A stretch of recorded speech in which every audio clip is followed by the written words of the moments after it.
The EarSauce podcast. So, fresh off of her last controversy, pretty much like last week, which was fighting or security or something. Our favourite horsey. But that's incorrect. She wasn't fighting with her security. I'm gonna be. Make the situation. No, go on, say your thing. She had some scuffle, right? Apparently, it was to do with. No, it was her boyfriend trying to bust into the bathroom while she was on the loo. Party. That's what happened. There was no fight with her security. That just sounds weird. Okay. Cover up. In fact, they were talking about him being very aggressive. That's why she came out and said, listen, my fans, you need to all chill. He wasn't being, he's actually the sweetest guy. He's not usually like that sort of thing. I see. That makes sense. I guess thanks for throwing us into that Afia the Stallion saver. All right then. I was going to say, so fresh from that, she's now confirmed that Party B, who was actually Cardi B's ghostwriter, was it Pardison Fontaine, I think his name is, isn't it? Something like that? Yeah, apparently.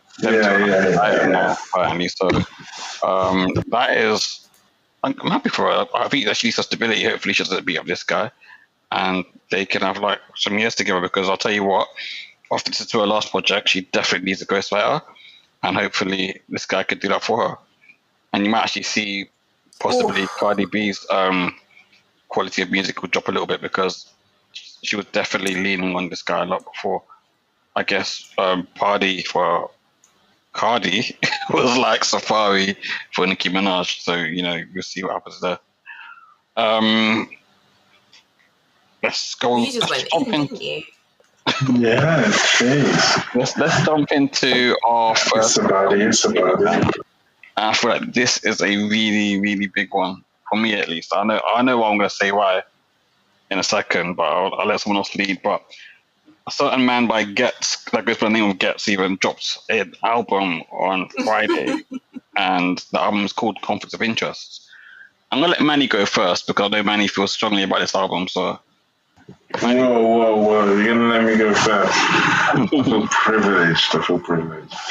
Right, Ghetts, Conflict of Interest. New M General. Big Boss. You know what I mean? No, I'm joking. I've been... Every single time. Why? What do I do every single time? Tell me, what do I do? The big boss. Yes. Come on, man. I gotta give him his respect, man. Real slow. He deserves some Please.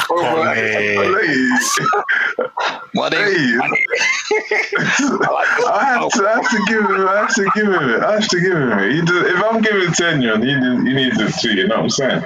All right, so jumping straight into it, yeah? This album gives us everything like we want from UK artists. It gives us that street perspective. It gives us that personal life, that introspection as well. That real, you know what I'm saying? Like tracks like Autobiography, I feel like that was the longest single on the track, gave us a whole journey through his upbringing, through his career, brought nostalgic memories of some of his biggest clashes as well. And the funny thing is, all of this is documented online. Like, everything he's saying is documented. It's all on YouTube. Yeah, like, I remember seeing these videos, these clash videos. Him and I think he clashed Kano as well, right?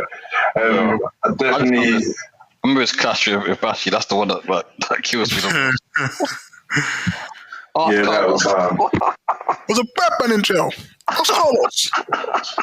That all of these memories, man, associated with Ghetts. Like, he was never the Crazy Titches or the Dizzy Rascals where he was out in front, but he was always there.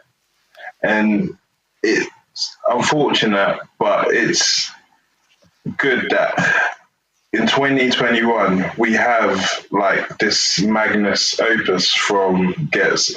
I would say his masterpiece.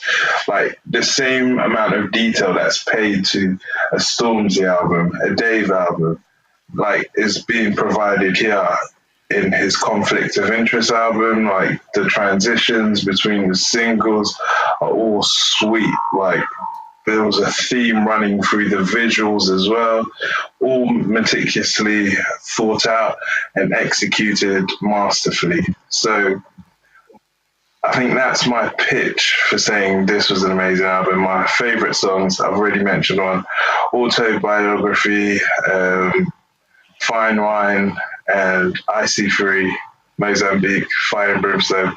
They're to me, no, I'm joking. I'm just now listening to all the songs of the album. But yeah, I love most of this album, so it's really hard to pick a favourite song. So I'll go for Autobiography. Cool. Afia, see what you got to say. Oof, there's a lot to say about this project. My God. Yeah, it is really exceptional. It's it has absolutely, sorry guys, it has absolutely everything you're looking for in a project. There is so much. I mean, I can't get over how great this project was. I've been listening to it for days, just non-stop from beginning to end. And for me, my favorite track was the intro, the first one. Just off there was a lyric in there where he said, "My skin is immaculate, but I've done some dirty things." That lyric just by itself set the tone for the whole project. It was just so powerful, and I felt like he went through some kind of internal journey. Like he dug so deep to make this project, and I was just blown away. I was really blown away. He's officially on my Bay list, for real. Like #Bay. Oh my God, he's just now. Yeah. And what else? The way he layered his flow over the beats was like syrupy sweet. It was just brilliant. Can you tell how much I love this project? So yeah, I couldn't pick. I say that the first one, Fine Wine, is my top track, but it's really hard. It's just off the back of that lyric I pointed out, because it's really hard to pick a favorite out of this project. From beginning to end, is brilliant. If I had to make a comparison to a stateside artist, I would say for me, he's like the UK's Joyner Lucas. It was a very visceral, emotive project. And yeah, it gets 5 ears from me. The scoring bit, yeah. We always jump the gun on that. But I can. That sounds very real to me. Ollie, do you want to go next? Yeah. So I was never the biggest Ghetts fan until Ghetto Gospel 2. That, like, I went back and listened to his entire back catalogue after listening to that and just warped my perspective on Ghetts. I think it was because of the bashy clash. It kind of put him in, like, low standing for me. But I just want to come out the gates and say this album, magnifique. It was everything and more. Afia mentioned that he was the smoother of all the beats. I would say that's true, with the exception of Fine Wine. There was a couple parts where it felt like he just missed the beat a little bit, but I know sometimes Ghetts does that on purpose, so I'm willing to overlook that. But for me, this album is just extremely polished. It's like he's been polishing it for 12 years, like one rock that he's been polishing for ages, and it's turned it into a diamond. It's so good. The only negatives are that the song, like all of the songs are excellent, but the songs that are good kind of stand out, and they kind of like detract from all the hard work he's put in. And for me, those songs were 10,000 Tears and No Mercy. Not to say they're bad, they're good. It's just they just weren't up to the same standard as the rest of the tracks. It flows incredibly well, especially that one stretch from Good Hearts to Proud Family. That one stretch was just really good. Especially when Sonia came on. I love the beat, I love the lyrics. It's just really good. Like he's delved more into his personal life more than he did in Ghetto Gospel 2. I don't think he could go any deeper. And he's delivered it, and you can feel the realism. The lyrics are top tier, and it's just great. I also want to shout out the third track, Fire and Brimstone. My boy Dizzy was on it. I don't know if you guys catch that, but Dizzy was there with uncredited vocals. I like that. I just like how he brought out some old artists, like he brought out Skepta, that was sick. Wretch as well, that was sick. I liked when he was talking about the movement. I think it was an autobiography. Like, everything's just good about this album. So, I can't really say anything bad. My last point, I want to talk about gigs. Every time someone's with gigs makes them level up. I don't know what it is, but I just appreciate gigs for doing that. I don't know. I think people are scared that he's gonna spin them, but that track was incredible as well. That track was crud, by the way. So yeah, that's my review. Cool. I was actually watching the visuals for that with a friend recently. We were having a discussion about it, the one with gigs, and we were talking about how I didn't know this. Apparently, gigs just freestyles. He doesn't prepare anything. I doubt he does that every time. A lot of rappers do that nowadays, though. A lot of rappers do it without writing. And I don't know if it's a good thing or a bad thing, to be honest with you. I think sometimes it's good to just go off the top of the dome because, like, obviously it's not like he's just completely freestyling, as in you make it up as you're recording. Obviously, you just think of what you're going to say before you go in the booth, right? But I don't know if it's always a good thing because, you know, writing things down, sometimes you just looking at things visually, you see patterns that you can improve on. So, yeah. I don't know if that is the case for gigs or what he actually does. I've never really seen anything on his writing process. But to continue that point, I would actually want to know when gigs is, like Ollie mentioned, gigs does tend to bring out the best in the people he's rapping with, but I'd like to know how often does gigs actually sit in the studio with them, because like I always say is that nowadays a lot of features just get emailed in. You know, it's uploaded to Dropbox, whatever. It's not a case of the two artists in the studio together and working on something together to, you know what I mean, egg each other on.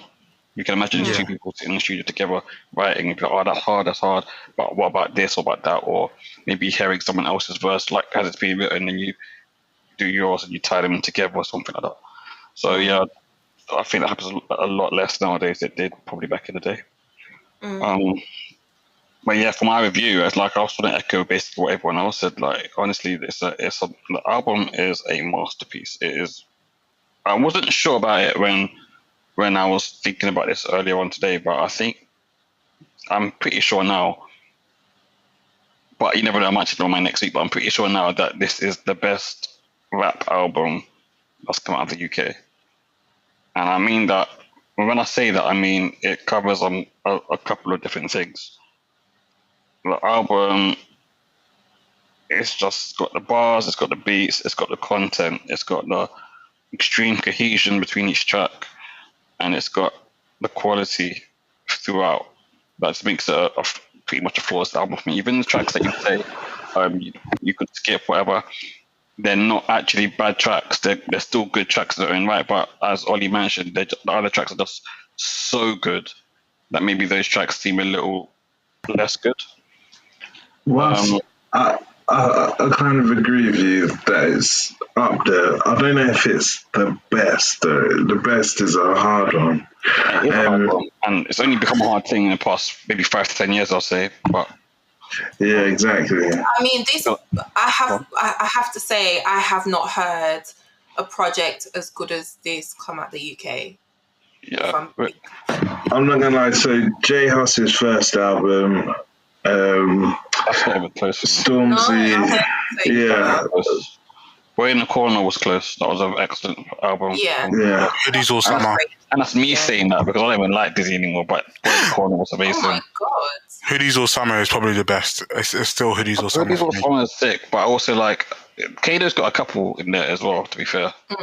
But Kano's good at doing this cohesive stuff. Could we all agree that this could be in top 5 though? Oh, absolutely. But for me, it could be 1. Well, anyway. No, but what about the other guys? Like, would you say top 5? I'd say top 5. Ali? Sorry, I missed that.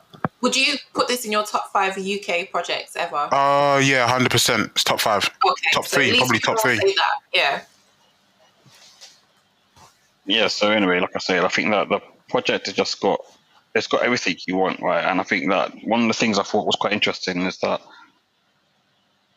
it obviously Ghetts is someone, I think like most men, I'd say, they have 2 sides to their personality. They've got the yin and they've got the yang. They've got the nice guy. They're not always like on smoke. They're not always trying to kill someone or whatever, on doing badness. Sometimes there's a soft side to them. So he's got tracks on this album where it's him showing his softer side. But then, as Ollie pointed out, what from Good Hearts through to Proud Family, that's all like softer Ghetts. And when you think to yourself, okay, this is like really soft now, it just comes back a Scamman and then No Mercy and Crud like back to back. You know, it's like it's got perfect balance, in my opinion, on content in terms of like, you know, the balance of what he's talking about, but also it sounds so smooth going from one track to the next, but it's not going I agree. a slow track or a grease track to a soft track. You know what I mean? You can be in a mode for a little while and then switch it up. It's nice. Yeah. I think everyone on this album, everyone that featured, they delivered. I think again, I don't know how he was recorded. I don't know if Ghetts told them, give me your hardest bars or you're not getting on the album. I don't know if they just felt that it's Ghetts, so we're going to give our hardest, whatever we have. But like someone like JK, I don't really listen to him often. I thought his verse was amazing on Mozambique. Yeah. Can I just jump in as well? Like, don't you feel like the singles all sounded different on this album? I'm sorry. IC3 in particular. When that song came out, I wasn't like really gassed to it. I thought, I don't know, it just wasn't really doing it for me. But then I think it might be the video. There's a lot going on in the video. Maybe that took away from the lyricism of what's going on. But when I heard it in the album and the placement within like the tracks, like the play, this position within the track list with what the tracks are around it as well, it made the song just sound so much better to me. And I felt like Skepta was going hard. Skepta is delivering on every feature he's done in the past 12 months. He's just smoking it every time.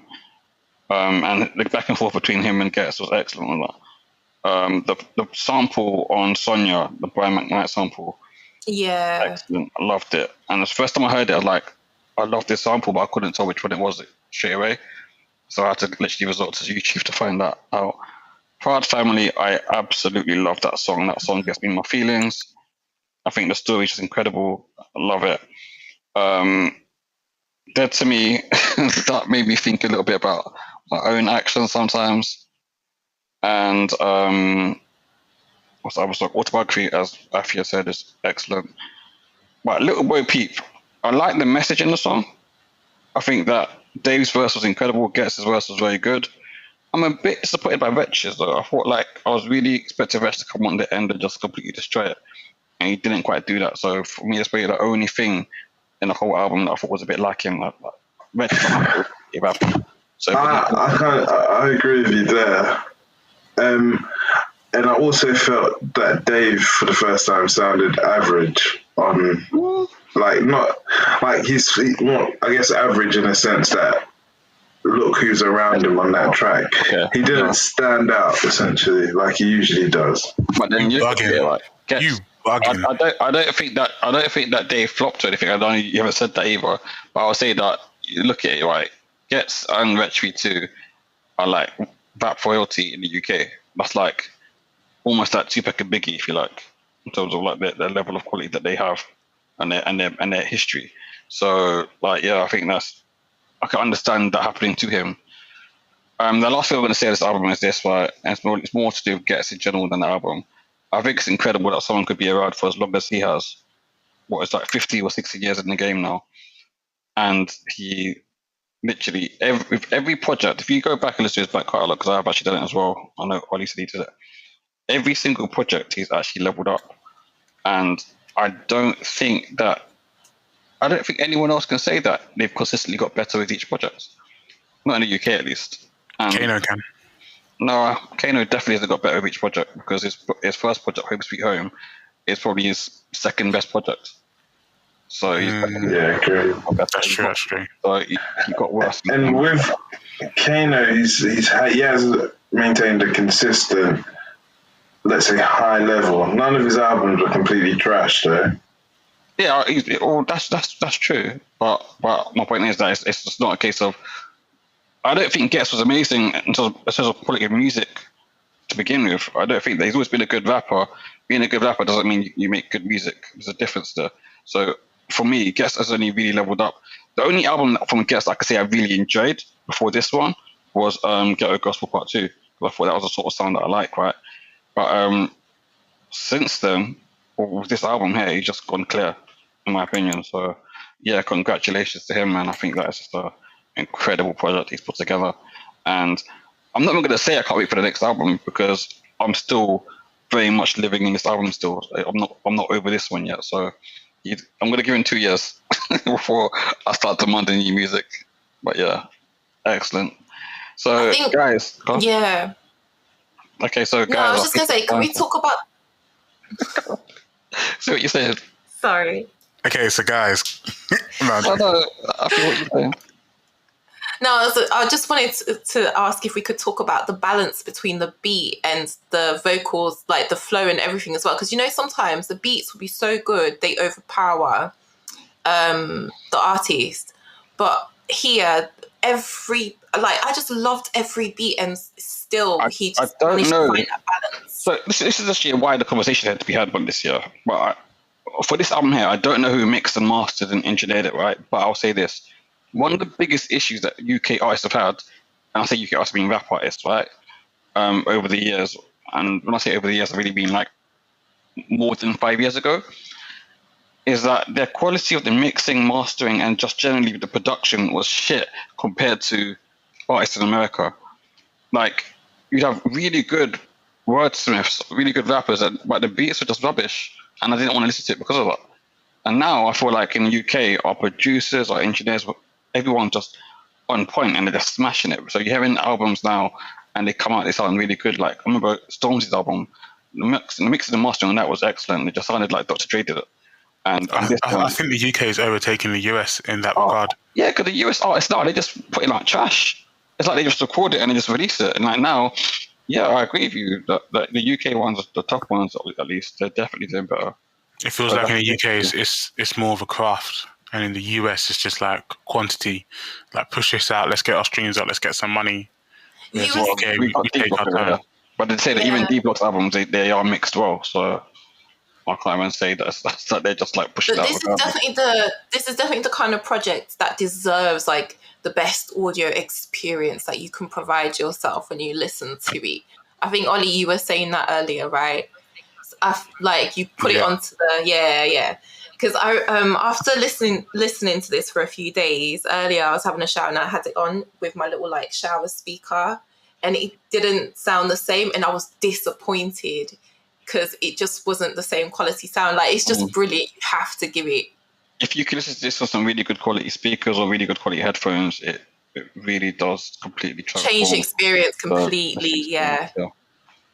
So yeah, with that all being said, I think it's probably one of the few times that we've all just been unanimous in our praise for an album.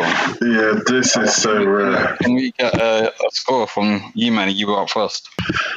It's a 5-star album, mate. 5. We had to disagree. We had to disagree somewhere, innit? I couldn't make it easy for you. Why would I make it easy for you? No, I'm joking. It's 5 years for me. 5 years. Afia, you jumped the gun earlier, but what was your score? Listen, I would give it 10 if I could. I'll give it a 5. 5 for sure. Oli, is that 4 years from you? I just want to say my standout track is Autobiography. I've been thinking about it for like this entire review because there's so many that I like. And because there's 2 tracks which aren't A-star and Rhett didn't drop a verse, it is a 4, unfortunately. What? Oh! Definitely chatting shit. I know, it's a 5. I don't know what this guy's talking about. I just wanted to have an argument with Manny, to be honest. You ain't gonna draw me out today, no. It's definitely a 5, and it's actually in my top 3 UK artists' albums, along with Dave and Kano. I'll put Kano first, this second. Can I get you two's standout songs? What was your one, Manny? Mine was also Biography. And Afia? Fine Wine. Okay, so for me, it's a 5-air project. It's incredible, it's flawless, it's beautiful. And my favourite track is Proud Family. I remember when I first heard Proud Family when he dropped a single in the video on YouTube, and I was just gobsmacked by the quality of the song. I loved the video too. And it's, after listening to it on the album, it remains my favourite. So yeah, that's what it is for me. Ghetts, Take a Bow. Honestly, you have released an incredible podcast. Let's go to some gossip now. Okay, so following on from that exquisite, sensational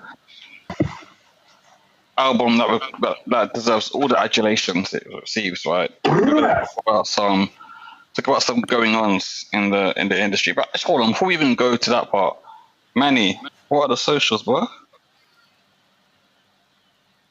Socials are EarSauce _ on Twitter, EarSauce _ on Insta. My Twitter handle is Emmanuel Yates 90 on Twitter. Matt, what are your socials, mate? You know what? I think my Instagram is at Mr_Matty Lee, and my Twitter is at Mr. Matty Lee. What's your socials, Afia? EarSauce.Afia on Twitter and Instagram. And mine is at OC Clark _10 on Twitter. Cool. That's deep. Ollie, you didn't even get an intro. I should have an intro you. That's deep. Sorry. No, it's all good. It's all good. It's all good. I try to brush it off, but it still hurts to this day. Oh, dear.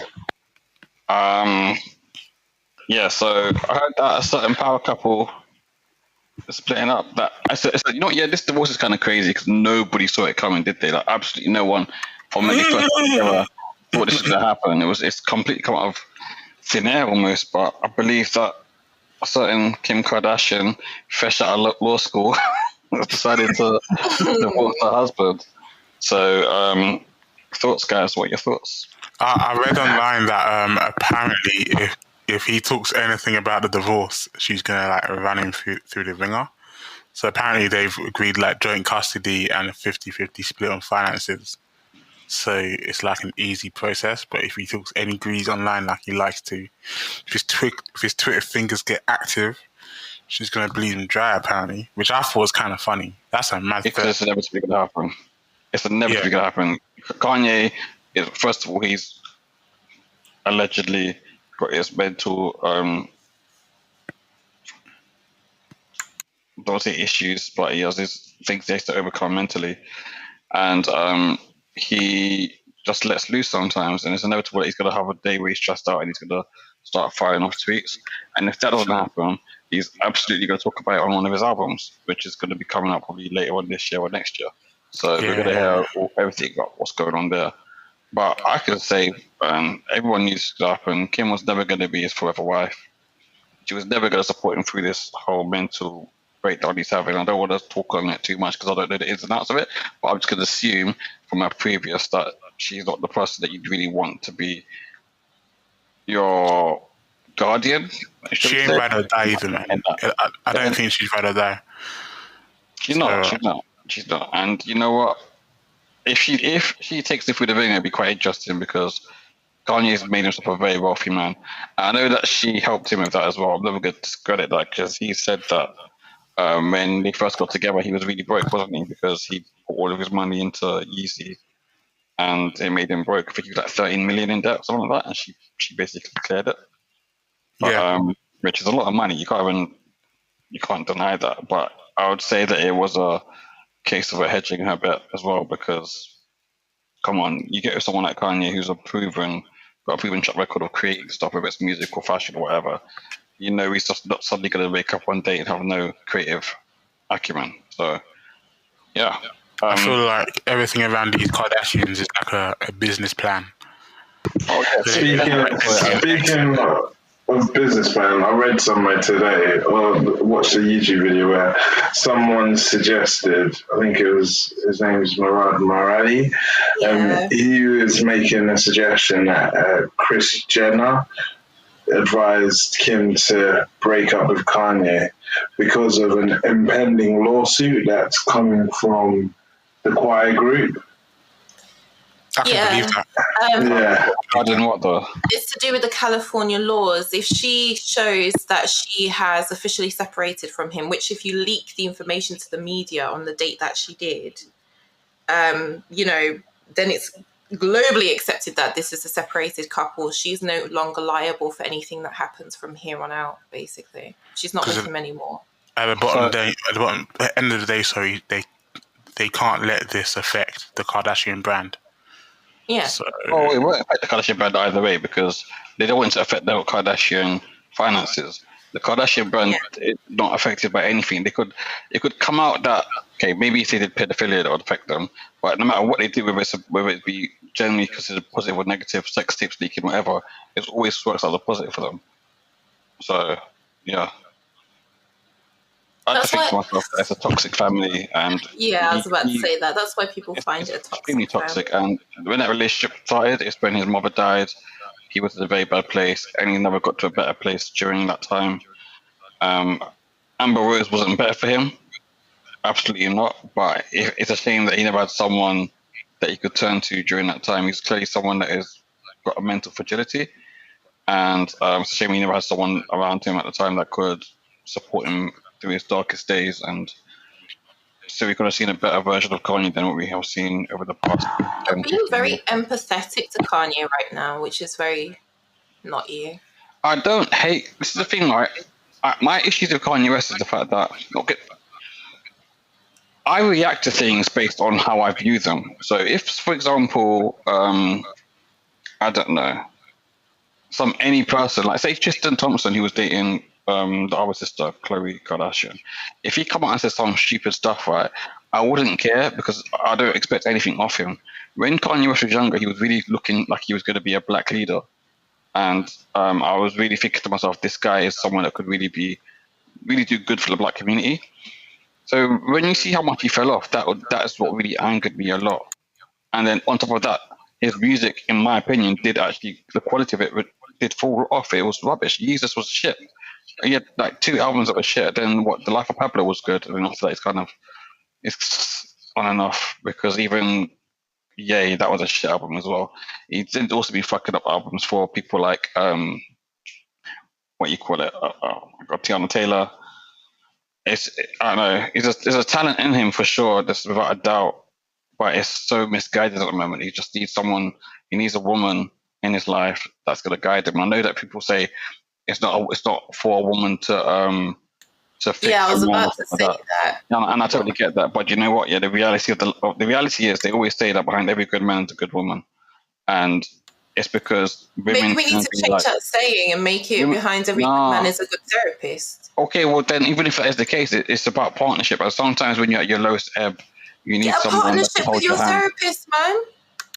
That's my view is that sometimes you just need someone that you can lean on, and that stops you from just completely jumping out the window. And he's never had that. That's a trained professional.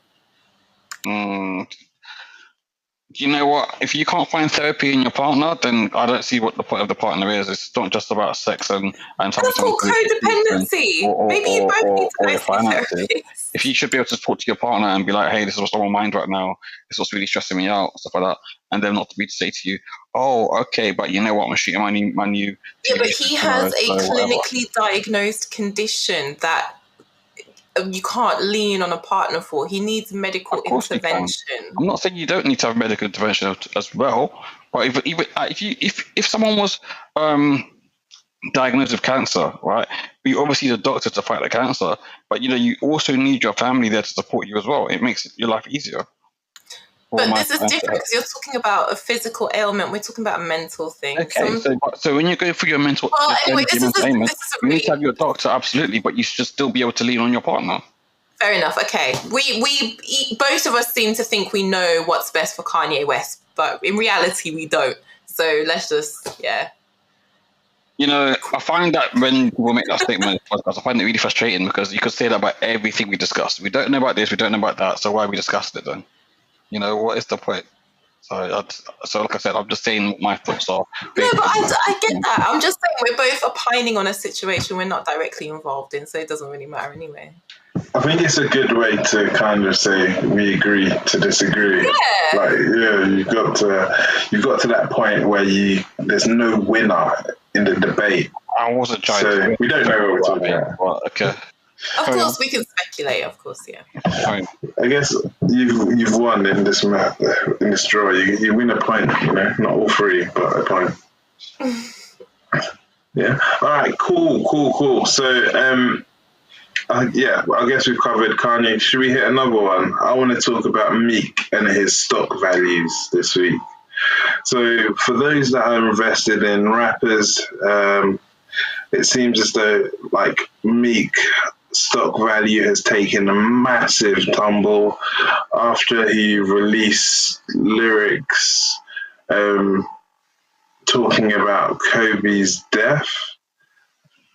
I don't have the lyric he used. Something about I want to go out like Kobe and this chopper or something like that. And the whole of Twitter condemned him for his disrespectful use of Kobe's death within his rap lyrics.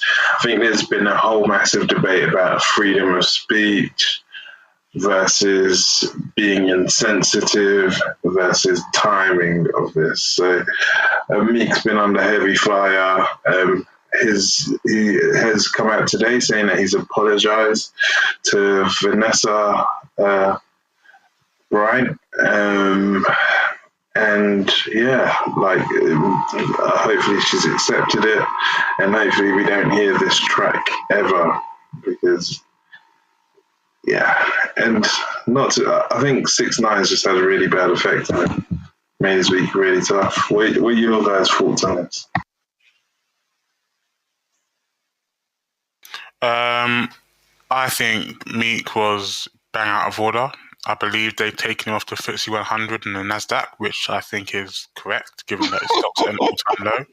I think he's just been holding severe L's ever since Drake called him Twitter fingers, and he's never really bounced back from the back-to-back. I don't know, I remember he came out with I'm a Boss and everyone was gassed about Meek, and he tried to do the whole prison reform thing. It's like everything he does that's good, he undoes it by doing two bad things. He's a bit of an oxymoron if you think about it, and I think the Kobe bar was extremely in poor taste. I don't know what was going through his mind. There's no way you can spin that and make that acceptable. I just don't understand it. He must have been on the source or something. He must have been he was not right in his head when he wrote that. And I'm gonna say that, and I'm gonna double down on it and you can at him this was wild, man. This is wild. And I think you're right. I think he's let 6ix9ine get in his head, so he's trying to up the ante. And for me, it's just not working. I need to see wins and losses Meek Mill again. That Meek Mill, and just I'm disappointed. not gonna lie, like any intro from Meek Mill now is not gonna have that same impact after the whole 6ix9ine incident, after this incident. Like, he's down bad. I don't know how Meek can get back to the top anymore. He's down bad at the moment. He was never at the top, but he was entertaining at the very least. Like, if you want to get hype, you play Meek. I don't know if I'll still go to Meek to get hype. Probably might, but I'm just disappointed. The thing that's so jarring about Meek Mill as well is he had an opportunity after the Drake situation to come back and be that guy. But he's done so many BS things since, you know, that whole situation, you know, when he was in prison and stuff. Like, since that whole situation ended, I mean, who does this? Where do they do this at? You know, to the point where a widow has to come out and make a statement like, please, can you not talk about my husband like this, my dead husband like this? What is actually, didn't he not just have a baby recently? Does he have nothing better to do?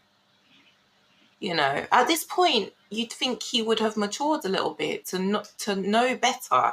And the funny thing is now, nobody is even talking about the incident with 6ix9ine and how stupid 6ix9ine was anymore. Now everyone's just thinking they're both idiots. Do you get what I mean? He's a fool.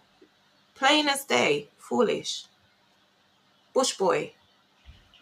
I feel like the biggest thing with Meek is that he's just not an alpha male. I think people thought he was, and he never was. And he shows it more and more every day. If he was really handling business the way he says he does, he wouldn't be on his phone as much as he is.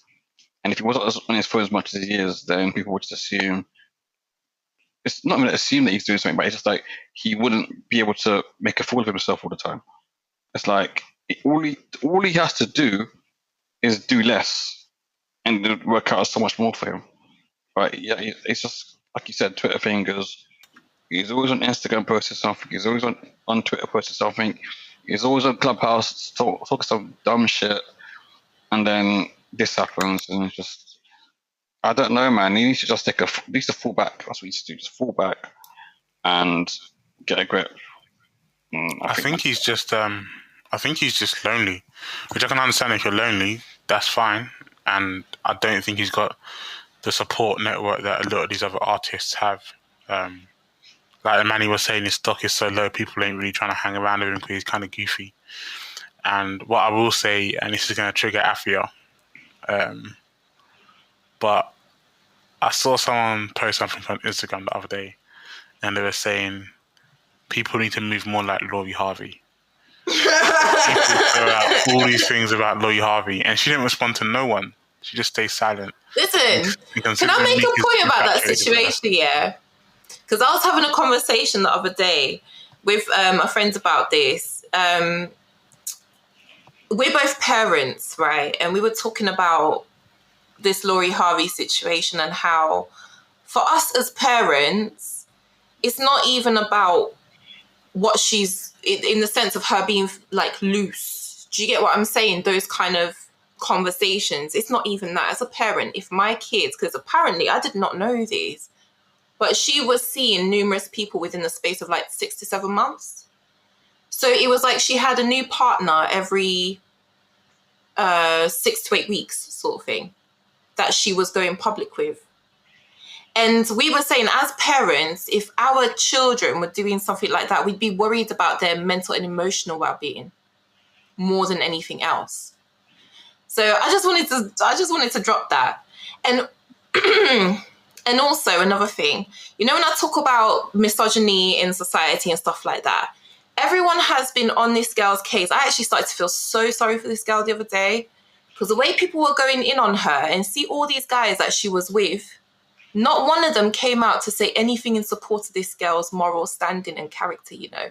Future didn't come out and say, listen, I wrote this girl a love song because she's actually a beautiful, wonderful person, rah, rah, rah, and you lot should be going in like this, rah, rah, rah. That's Future though. Like, that's Future. No, I know. I'm just saying. I'm just making some points that I found.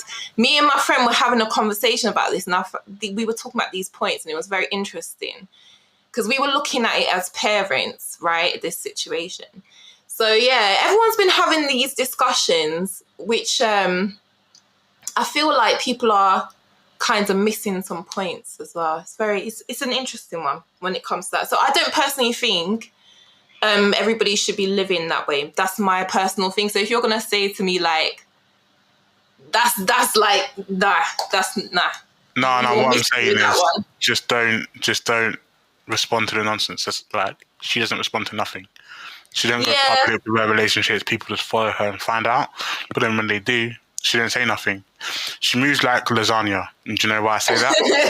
Because the G is silent and real G's move in silence. Okay. Anyway. One of the things of her as well, right, is that everyone... She doesn't move in silence, though, because she broadcasts what she's doing to the world. That's the issue. That's what I'm saying.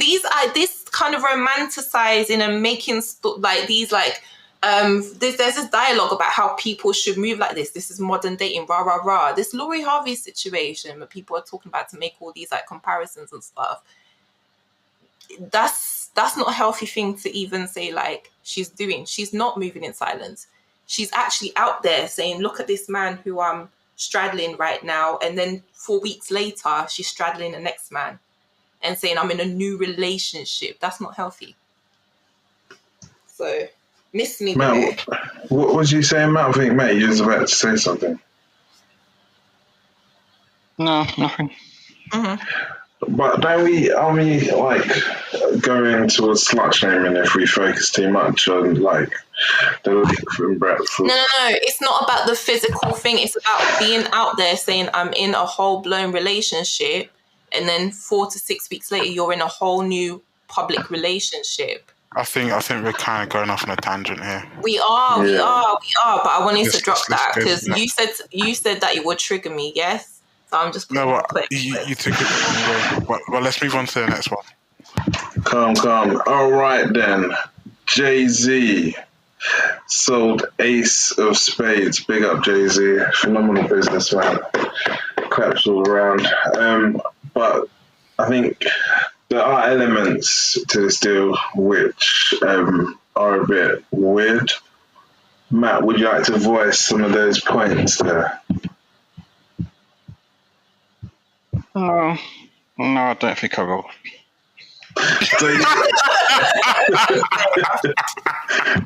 What? Is Matt trying to go to the Rock Nation brunch or something? Like, why are they gonna... Apparently my invite for the last one was lost in the post, but I have high hopes for 2021. Okay, cool. I don't want to ruin it. Okay, cool. So let's focus on the positive. Big up Jay-Z. Ace of Spades deal. Keep setting trends. Similar to the Rihanna deal that she did with Louis. Is it Louis Vuitton? LMH. Louis Vuitton Hennessy. That's the one, yeah. So it's similar structure to that. So, big up Jay-Z. Cool.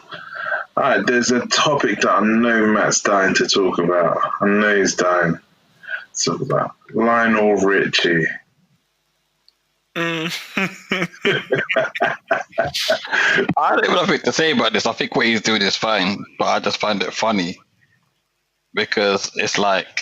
Wait, give us context, man. Well, he's smashing some 30-year-old woman and he's like 70. I think it's funny. I don't really understand how... I would hope that when I'm 70 that I'm not still... out in these streets. I always say to people, I feel like sometimes when my life is going, I feel like, for context there, most of my boys are in relationships now and settling down and whatever. And I'm like one of the few that aren't in that situation. And I feel to myself that it's probably going to be a case of like I'm 40 years old and I'm still like single or like no kids or whatever, right? And I wouldn't be surprised. I would be very surprised if at 70 years old I was still hunting down women, and especially a woman that's that much younger. Maybe I wouldn't be able to attract a woman that younger because I wouldn't be Lionel Richie. So obviously that's a big part of it. But I just think it's crazy how someone like him, who's probably had a really great and storied career, that he never managed to find a woman that, you know, he just wanted to settle down with and be with and just made him happy. You know, it's kind of sad, to be honest with you. I would hate to be 70 and in that sort of situation. I think he was married, right? He's got a That's what I daughter. was about to say. He's got kids from. I didn't even know he was I don't think they're biologically his. Like Nicole Richie? She's adopted. Oh yeah, but my that's God. not. But he shares that child with his ex. He was with someone for a very long time. Okay, but he's not in a relationship with someone, is he? My point is that at 70 years old, he's still having to, I don't know, whatever. I think to myself that at 70 it'd be nice to have him at home with my wife rather than having to be out and about looking for new things. But then saying that with him, he probably wasn't out and about, she probably found him. So yeah. But then as people lose their spouses and stuff all the time before that age, and he got divorced and he wanted companionship and he found someone. You know, that's that. Yeah, that's true. That's true. No, but I understand Matt's point as well. Like, I get what he's saying, but equally, yeah, I get what you guys are saying. But what I'm saying is, big up Lionel Richie. I'm looking at his picture. He does not look 70, man. He looks fresh. Creams very well. Just to put this into perspective, his adopted daughter Nicole's 39 and he's 71. So this girl that he's dating is younger than his daughter. I thought that Matt would be all for this, you know. I thought you would really approve. No, I don't approve of this. When he was 41, No, the girl Matt. popped out the room. Oh. Yeah. Yeah, this girl could legit be his child. I mean, I'm not on it. I just think it's... No. It's wild. Wild. Nah, it's not wild, man. Nah. Nah, he's just living his life. He's living his best life, mate. And she's happy as well. He's lived her life twice over, plus 10 years. Plus 11. Absolutely. I hope that she gets a little something from the you know, the will, because when he pops his clogs, which probably ain't gonna be too far away now, she deserves to get paid, right? You know, it's gonna be banter if she conceives his child. Why? I just find that funny. Well, there's that guy, the American, not American, the English rock guy. What's his name? Wasn't he?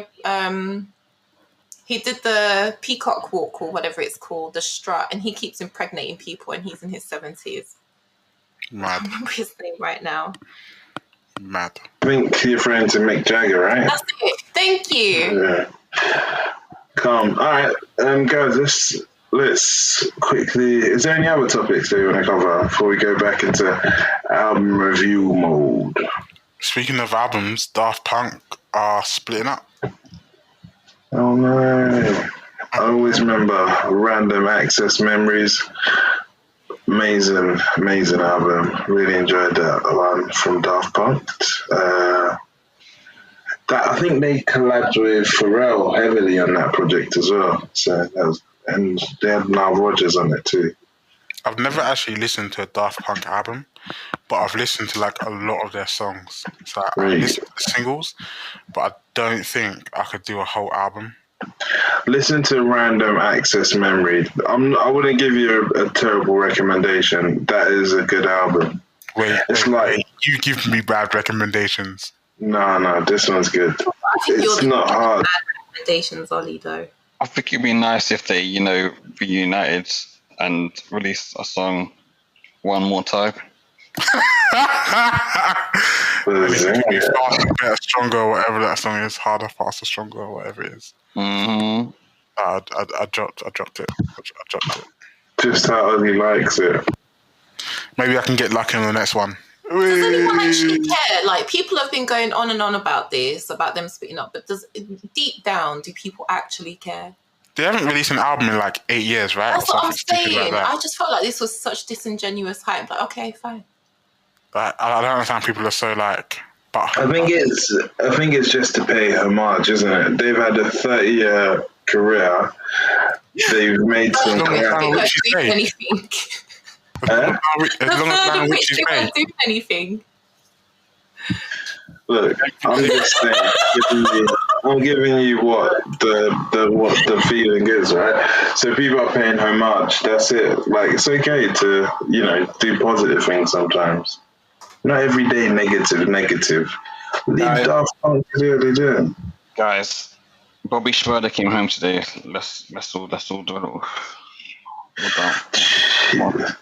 Bobby came home. What's the song again? Hot nigga. How you know what it is?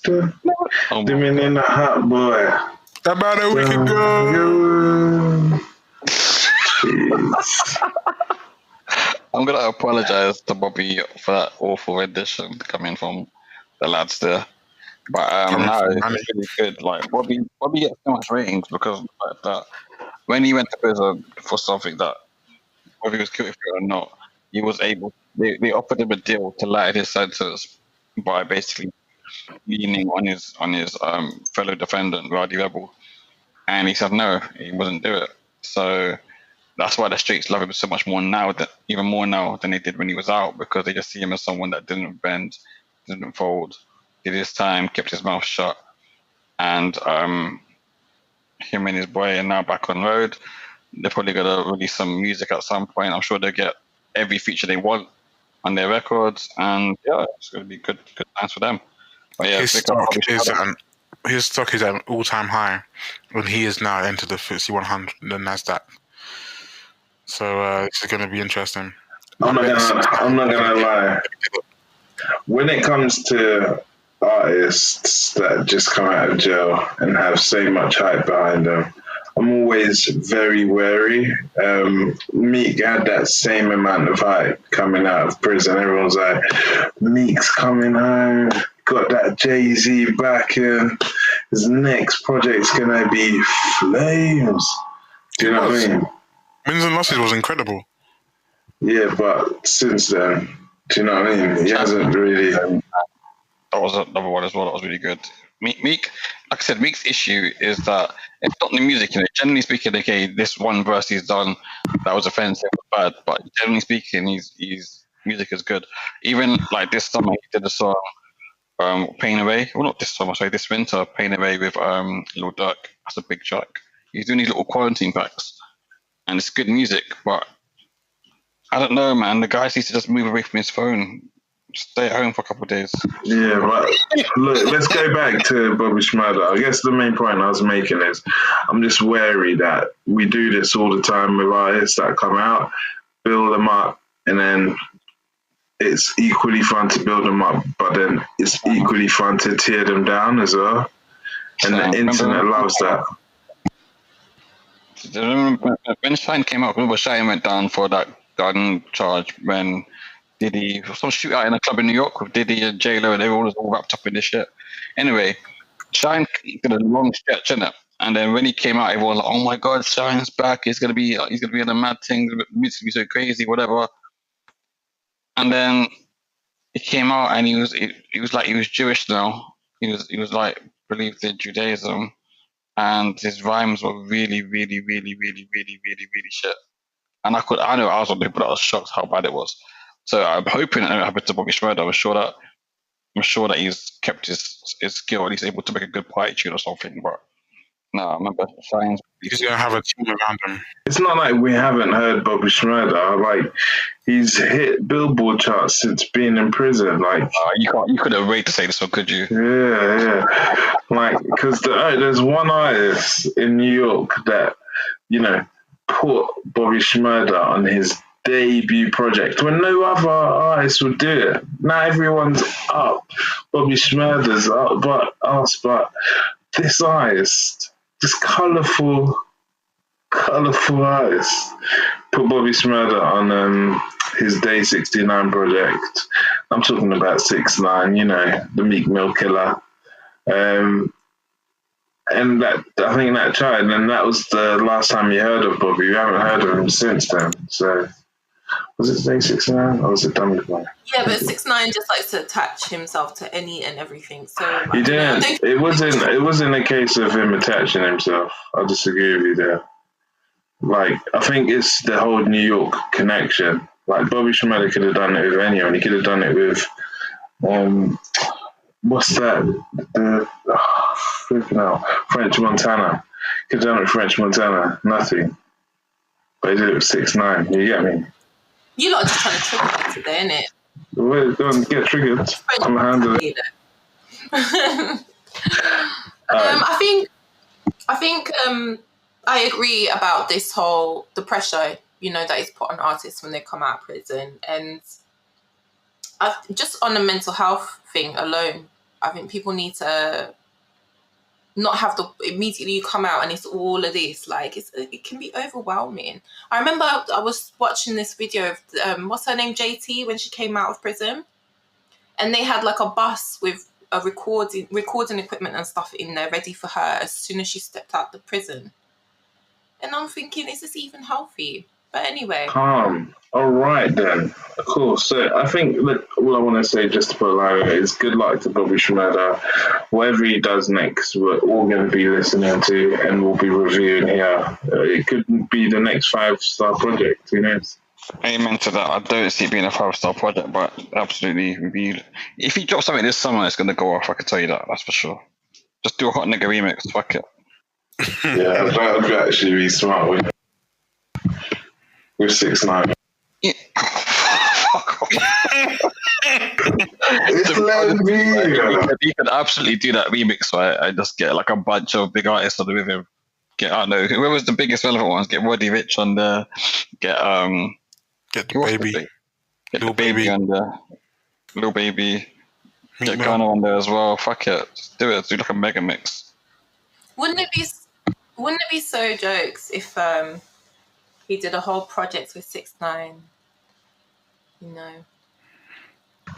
That'd actually be kind of interesting. It would be. Like, the streets would explode within themselves. Yeah, it would be like all the contradictionary statements.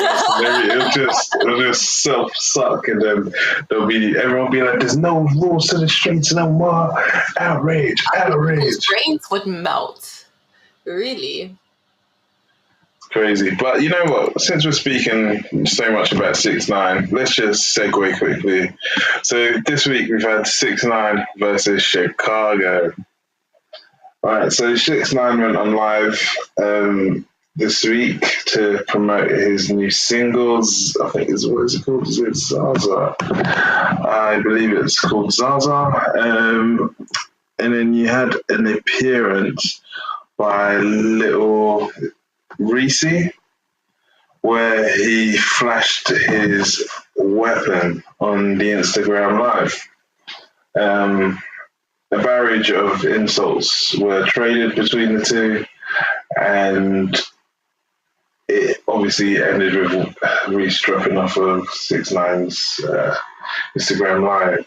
Following on from that, 6ix9ine went on and started dissing King Von, rest in peace, and his whole situation and connections, and went on a rampage. His argument, which I think is one to think about, is that King Von did the same thing with Tuki, and most of his crew did that. I think, what's his name? Lil Durk did that with Tuki, smoking on a Tuki pack, which has become infamous within drill. So it's a good, like, I see what he's saying. It's disrespectful. 6ix9ine should be doing it, but nor should, King Von and his side of things, Lil Durk and all those. What are your guys' thoughts on this 6ix9ine versus Chicago? I think 6ix9ine is just, he's a disruptor at this point. He has nothing else going for him. So for him, it's like, this is his thing. It's like upending norms, that have been in the industry for a very long time. All these unwritten rules people have, like no snitching. He snitched, so now he has to change the perception of this, and he's going so hard to do it. And I think part of that process is also upending other unwritten rules as well, and trying to say like, well, look, they're doing it. Why are you being so hypocritical and only coming after me? Rah, rah, rah. He's been doing this since he came out of prison. It's just his zone now. Yeah, I mean, I'm actually surprised no one's done him harm. And I hope no one does. I hope like he just grows up and stops being an idiot. I'm not actually a 6ix9ine fan. I don't like his music or anything he stands for, but I don't believe in taking one's life. And the way he's moving, it looks like that's going to be a reality really soon. So he just needs to grow up. He's a bit of an idiot. I'm not talking on 6ix9ine. In fact, I'm disappointed myself even seeing this name. But I will say this, that I hope that Lil Reese doesn't allow himself to be drawn out. Like, being drawn out it's not a good idea. I thought Lil Reese was probably the only one that didn't really blow up the whole like GB clip back in the day. So whereas everyone else probably got other serious music to make, like they see the industry all the time, or they just have money to blow on doing different things. But Lil Reese seems to like really still be in the trap. So like I know Lil Durk really doesn't talk about him. Chief Keef doesn't even acknowledge him in the slightest. Even so, he's probably the one that should be the most angry about everything because he's the one that was actually shot at. So yeah, they just need to ignore him. Everything that's going on this week is really pissing me off because everyone keeps talking about this guy, and the more you talk about him, the more he comes up on everyone's social feeds, whatever. And his record sales might end up going back up again too. This guy does not deserve money. He doesn't deserve any fame. He doesn't deserve any notoriety. He deserves nothing. So he needs to just be ignored. And again, if he's discussed again at any point today or any future pods, I will not say a single word at all. I think the thing that makes this worse for me as well is it's indirectly affecting his own child. I don't know if you guys saw this, but his ex, the mother of his child, had to come out and make a public statement and basically reinforce the fact that he doesn't even have contact with his kids. So could you please just leave them alone, sort of thing. You know, there's just a level of disregard even for the people closest to him when he's doing this. It's just so self-destructive, and he's dragging a lot of people down with him. It's not nice to watch. It's not. There was a time when I used to just laugh at his antics because he was just so silly. And I actually like his music, but you know, it's so destructive. I think that's why nobody will go near him to even do anything to him. Nobody wants to touch him. He's just untouchable at this point, but not in a good way. In like a leper. Yeah, I see what you're saying. But like I would say with his baby brother, they've had like a tumultuous relationship of late, where she does do things with other rappers in order to kind of get back at him. So her word isn't bond for me. I think she uses his infamy as well to gain clout too. So what I guess the underlying message is, I think they're both as bad as each other, especially knowing there's a child involved. What difference does it make coming to the public? Does that make sense? Like, it's not us, right, that need to know what's happening. She should really be trying to speak to 6ix9ine, isn't it? Does that make sense? Yeah, it does. But then I think, can she talk to him? You know, I think that it's not even about what they go back and forth. I get what you're saying. She uses his infamy, but she wouldn't be able to do that if he wasn't doing that in the first place. Do you know what I'm saying? Just as a dad himself, he could just take a step back for the sake of his child's safety. That's all. That's just how I'm feeling about it. But I also understand what you're saying, you know? Yeah, cool, man. Let's step off of 6ix9ine for a bit until the next book, because I can feel like Matt's dying inside. Should we do some quick fire ones? Roddy Ricch allegedly shot out. Allegedly. No, he come out and said he wasn't. Okay, cool, perfect. Naomi Osaka. To clarify, sorry, he wasn't the target of the shooting. So someone was shot at the shooting of his video, but it wasn't him. He wasn't the target. He was never in danger. That's what he said. So yeah, he's cool. It's like, you know why it's in LA, right? It's on site in it. So if someone was at the shoot and they had some sort of beef, that's what happened. He's cool though, which is good to see. Calm. Okay, cool. So Naomi Osaka. By the way, Osaka is a lovely place. If you guys haven't been, you should definitely try and go. I loved it.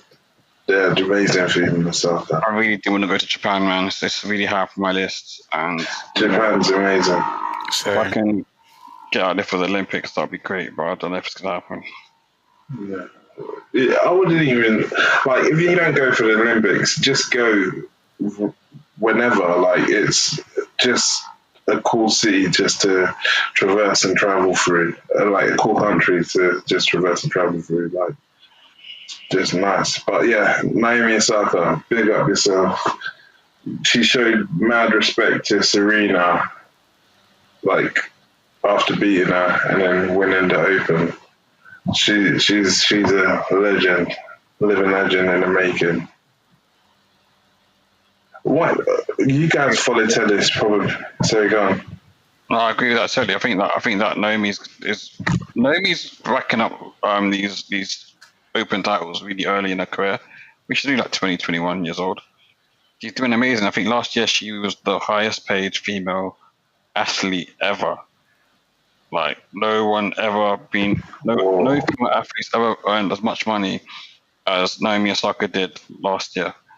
And I think that's incredible to be getting that already. Imagine it's only going to go up or stay level for a while, right? So it's not all about the money, but it's also the fact that she's actually dope at what she does. Like there's been other female tennis players who are not even that good, who have earned so much more. Like even, for example, Serena Williams, she only became the highest paid female tennis player of all time about 2 or 3 years ago, or maybe a bit longer than that, 5 years ago. But Maria Sharapova was above her for the longest, despite not really being any sort of great champion. So yeah, I'm so happy for Naomi. It's great to see, and she seems so grounded. It's beautiful to see. I was about to say myself, like, if it wasn't for people like Serena and Venus Williams, Naomi probably wouldn't be in the position she's in. It would have been a lot harder for her to get to where she's at now. Serena and Venus really paved the way for young Black and brown women in that industry. Yeah, it's true. I would say that that they were the inspiration for them coming through in the first place, but I don't know if I agree about Naomi not being where she is without them in terms of like her commercial success, because obviously part of the reason why she's so commercially viable is because of the fact that she's both Black and Asian. Like they love her in Japan, they also love her in America. So it's like not many people. That was actually a question I had. Like, is she as like? She represents Japan, but when she's playing tennis, she represents Japan. But she's still like she's South America, she lives in America, so she's literally getting involved.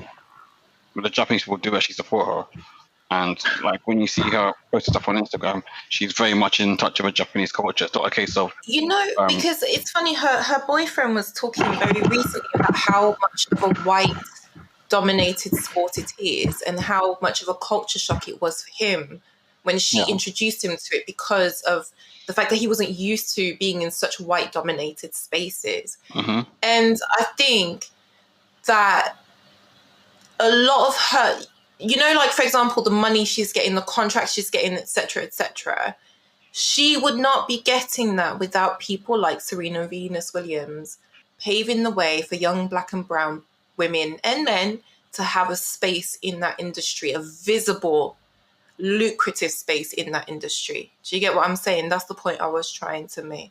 Yeah, I heard that. They maybe they've proven the fact that Black people will buy into it too, and therefore the commercial partners are more willing to invest in. Not just that Black people will buy into it, but that white people will buy into a Black person being a tennis champion. You get me? That too. Mm.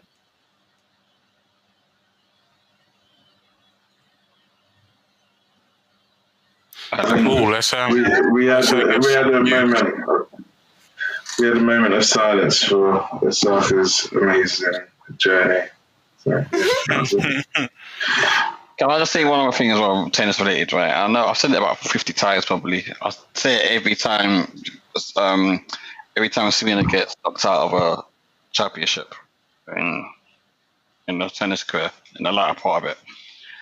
And I know it's even really selfish for even saying this, especially after what happened to her during pregnancy and everything. But I really wish that she delayed having a baby by like 1 or 2 years, simply because of the fact that she could have had the record for all-time Open titles, and I think our all-time Open titles or all-time titles in general, one of the two, as a female. And now she's going to be like 2 or 3 shy of it, which is really sad because she definitely could have done it. And she's never going to win another Open title now. I cannot see it happening. She's getting older and older. You've got these new kids on the block. There's actually 2 black girls, Naomi Osaka, and there's another American one that I can't remember her name because she hasn't won anything yet. I think is it like Coco Brown, something like that? I can't remember. But anyway, they're not going to let her win. They're going to just keep winning all the titles. So, yeah, it's done for her. But I kind of feel like she's got better though, right? Like, I feel like last year was really bad. I feel like this year she's starting to climb up in these Opens. I feel like Australian Open is the first Open of the year, so it's yeah, she did do better here definitely than she did last year. But it'll be interesting to see what happens going forward. Like it has to. It's the hero story. Do you know what I mean? Like she will get to that goal and then retire after that. I don't see how it can't happen. Does that make sense? Do you know something, right? I agree with you in that sense that usually the heroes don't have a wobble and they come back. But I've never seen a woman who's come in her latter stages of her career as a mother and like really managed to come back to the top. And I just think to myself, right, again, I might be wrong, but I think as a mother, I think we have just a different mindset to it than a father. I don't think a father has a child. I think himself. Beyonce, though. Go on. Do we say that about Beyonce? Beyonce's not an athlete, so it's different. As an athlete, you have to be up every day, crack of dawn, training your hardest, and then you go home, and then you literally have to rest, and you go back again and train again. As a guy, you're not thinking to yourself, oh, has my child eaten yet? Has my child been bathed properly? Is my child... Why not though? Why can't her husband do that for them? I'm not saying the husband isn't doing that. I'm saying that it's not going to be on the guy's head. There's so many athletes that are men who have kids and their careers are not affected at all. Of course, they don't carry the baby in the first place.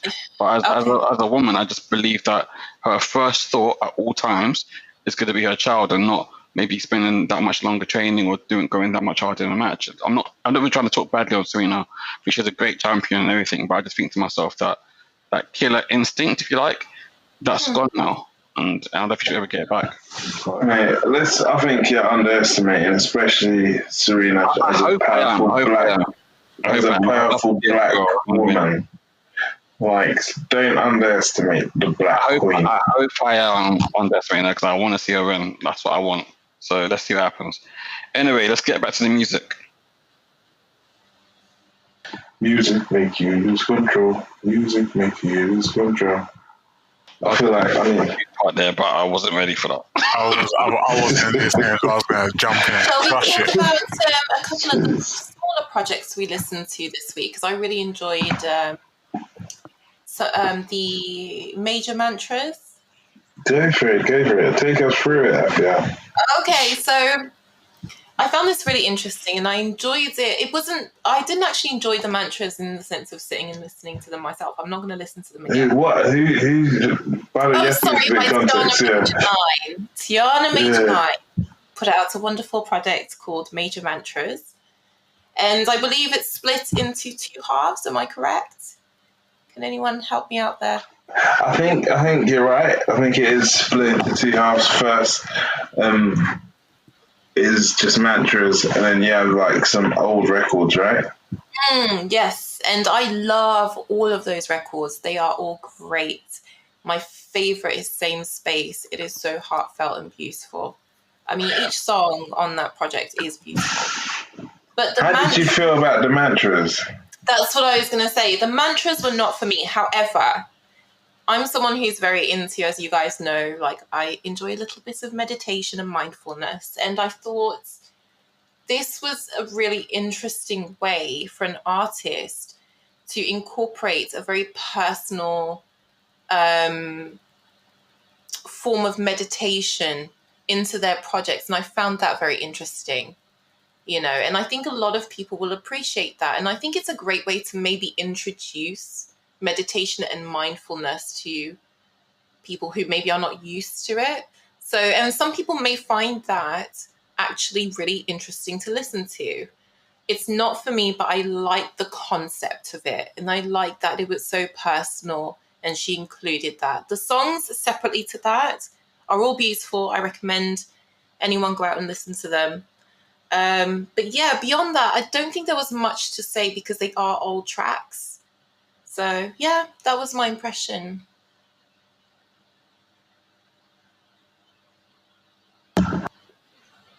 Well, I'm not gonna lie, I was kind of like, what the hell am I listening to when I heard this? Because it was so, I was shocked. I just didn't expect it. I thought I was about to listen to some R&B, something new, right? But it's not a bad thing. It's a bit of self-love, I just can't believe it's been released as an album. That like it's actually got pushing from Universal to be released as an album. That I agree with. I don't think it has. It's not an album. I don't think so. But I do believe that actually mental health is becoming marketable now. And maybe it's them just dipping their metaphorical toe into that market to see if IKEA even did it a few years ago, where they were making ASMR videos featuring their products. It is a market now.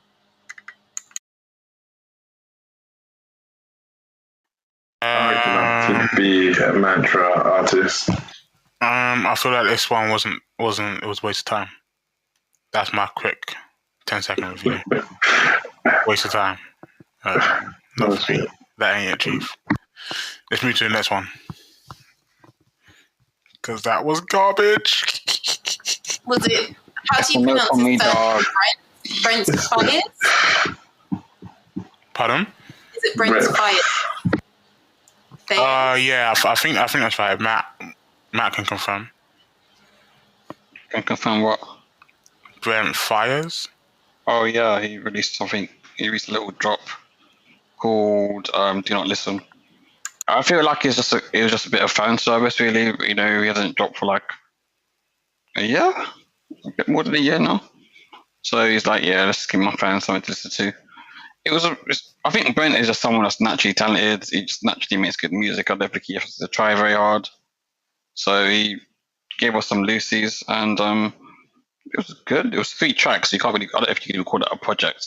15 minutes long, but no, I enjoyed it. I was listening to it whilst I was relieving myself of some excrement, and it made the whole process a bit smoother. Can't lie. Good stuff. Good shit. So I'm actually really happy that I decided to listen to this little EP. I'm not really familiar with his music, but this has opened my eyes to a new world, and it was fun. Nah, and I'm surprised I don't, because I like it. I really like this. I thought this was phenomenal. This was incredible. This is average for him. So yeah, there you go. Jesus, my socks are blown off. It's been a while. Socks are blown off. No, I really like this. It was 3 tracks, like 15 minutes long. And what Matt was saying about him not dropping music, there was like, I think it's in the second track. It's like a skit of a lady saying, you need to drop some music because it's been too long, blah, blah, blah. Anyway, to wrap it up quickly, it was actually great R&B. Really, really good. It's on SoundCloud, so definitely go and listen to that if you're into R&B. Can I ask what you guys thought was so, like, could you give me a little bit of an insight into how it made you feel? It put me in a positive mood. I listened to that Tiana Major 9 thing. The first CD really annoyed me, and then the second CD wasn't that great. It was okay. So I was just like, oh. And we have been listening to straight rap for a while. It was nice melodies. His vocals are good. The beat selection was on point. Like, it's just nice music. Like, it's music that you can listen to in any situation. So for that, I really appreciated it. Sort of like a palate cleanse after all the nonsense I had from the previous project that I listened to. Matt, how did it make you feel? It made me feel really relaxed, and it allowed me to be more open with myself, and that led to gliding right out, no problem, smooth, clean as a whistle. I think you described it earlier today as buttery, didn't you? You know what? I can't believe it's not butter. Honestly. Man said he churned out a doo-doo. One time, bro. It's like anchor. I dropped the anchor in the toilet. It's the junk food you eat. That's actually a horrifying sort of like, ugh, I don't want to think about that. Ugh. Did any of you guys listen to it, Manny and Afia? Yes, I thought it was very nice. It was very smooth. I'll be going back to listen to some more of his stuff. Unanimous 5 years. Oh, dear. No, I didn't say that. I missed it, mate. I missed it. Right.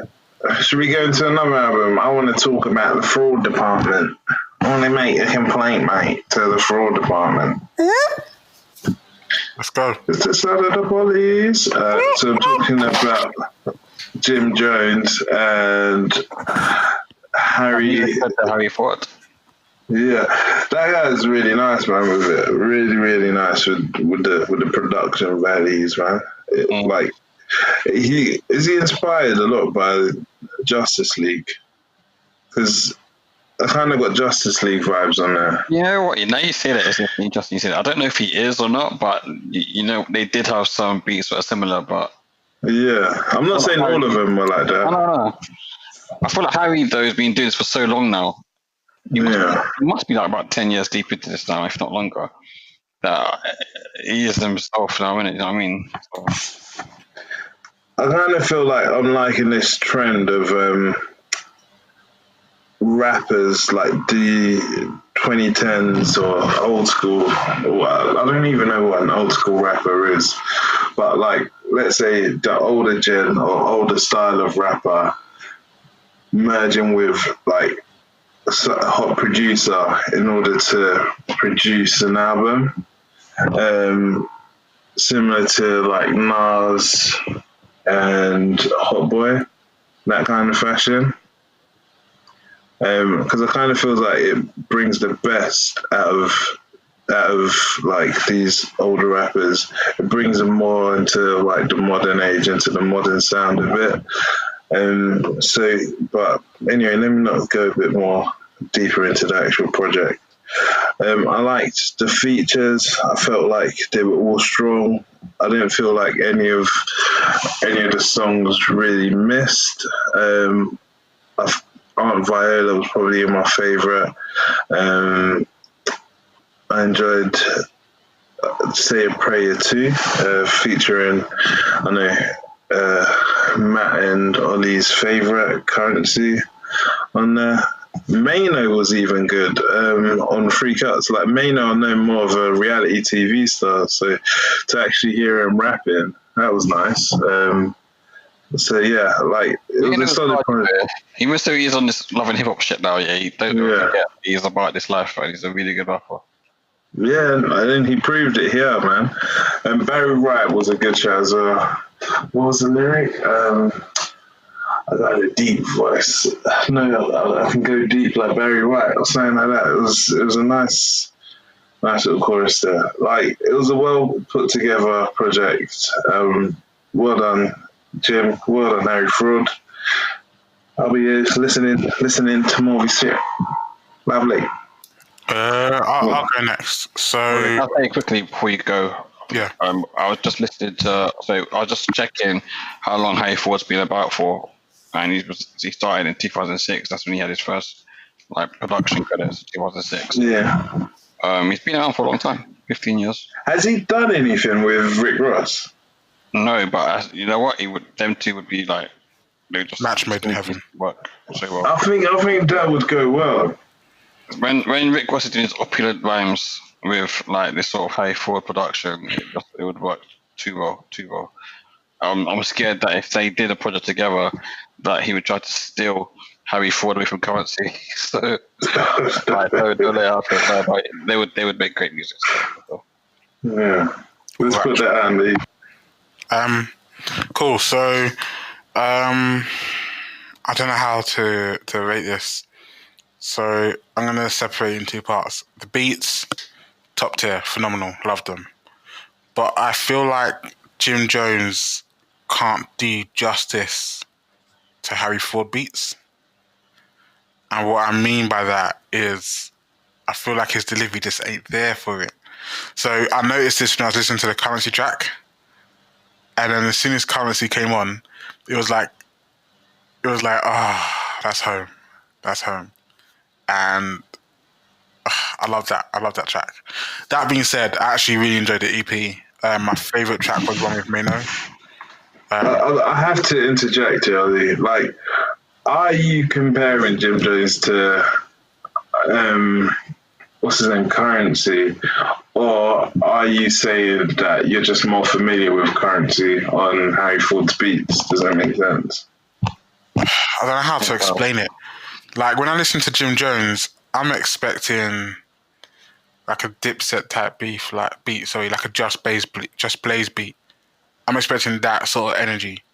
And Harry Ford is more luxurious, and it's more just like there was a few beats which didn't feel like they were like typical Harry Ford beats, and I felt like Jim Jones excelled in those. So that was one with Mano. That was one of the ones.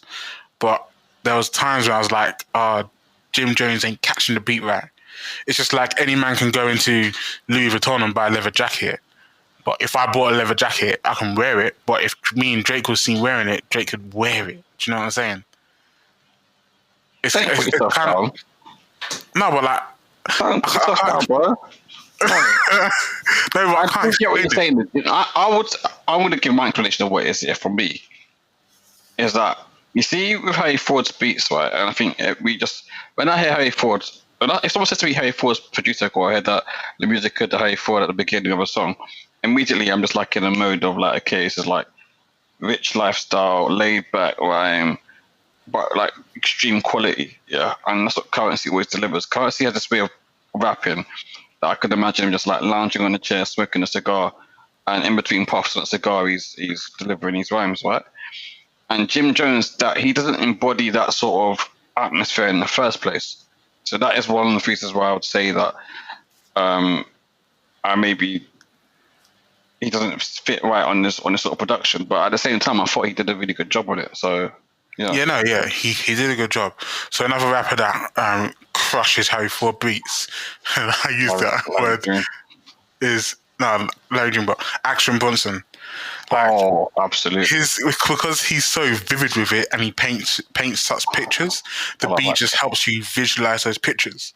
So you can have someone who's not lazy, but laid back with the raps and like flossing on it, like Currency and Larry June and stuff. But then you have people like Action Bronson who go the other side, and they're so vivid and creative with their bars that the beat just takes everything together, and it makes it amazing. It's like when you go to a restaurant, yeah, and you get one of them fancy desserts, and they pour hot sauce, and it steams, and then the chocolate shell just oozes away.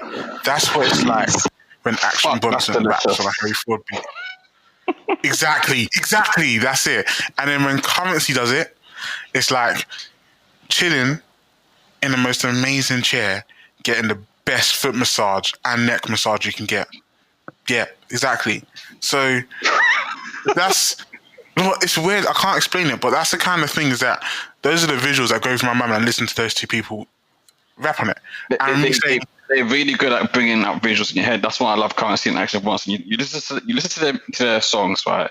But it's like a movie going on in your head because they're just painting pictures. It's amazing. Yeah, and not to say Jim Jones is bad. I've actually liked his last few projects, and I really like this. It's just, I just don't feel like these beats, he can do justice on these beats. And like I said, there were some beats that aren't typical Harry Ford beats, so that really like flexes Harry Ford's creativity. but I'd expect Jim Jones to kind of either make the beats his own and make me realize another way to enjoy Harry Ford beats, or match like one of the styles I work with it. Like I've seen Wiz spit on Harry Ford beats and he's crushed it. Like I've seen loads of artists do it, but I just feel like Jim Jones was lacking something. I think Wiz is generally underrated as well. Yeah, that. But I will say another track that I really liked was one with Dave East. Dave East crushed it on the beat as well. Dave's crazy. So I feel like Dave East and Harry Ford can make something great as well, because Dave just has that. He has that voice and he has that flow that can sort of raise to any sort of beat you can. I say? It's like I tweeted out the other day actually, and I just want to see what you guys think. I think Jim Jones is basically producing the best music of his career now, in the latter years of his career. Yeah. And although he had big hits and he's actually had good albums before, I feel like he's on a run right now that he's never seen before in terms of quality. I can't think of many other rappers that can say that. I know we had Busta Rhymes' album a couple episodes back, and we said that's probably his best album he's ever made. And he's done that, 20 years in? Even 30 years in? I think there's, what we're seeing now is growth of the rap music genre anyway, to allow for older or elder statesmen of rap to succeed. People are paying more attention to what Jim Jones say, Busta Rhymes says. Do you know what I mean? I feel like when did he not pay attention to Busta Rhymes? When Busta Rhymes released his album, Busta Rhymes has always been seen as an artist to respect and listen to. But his albums have always been this good. And then with Jim Jones, I feel the same. I feel like I think they're just taking more time to perfect their craft now. That's my opinion, but I don't know. Yeah, no, I agree. I guess the point I was making is, in addition to what you're saying, I was just saying that the market's grown now. We can appreciate what Jim Jones has to say. We can also appreciate what Lil Uzi has to say. There's a voice for everyone to kind of tune into.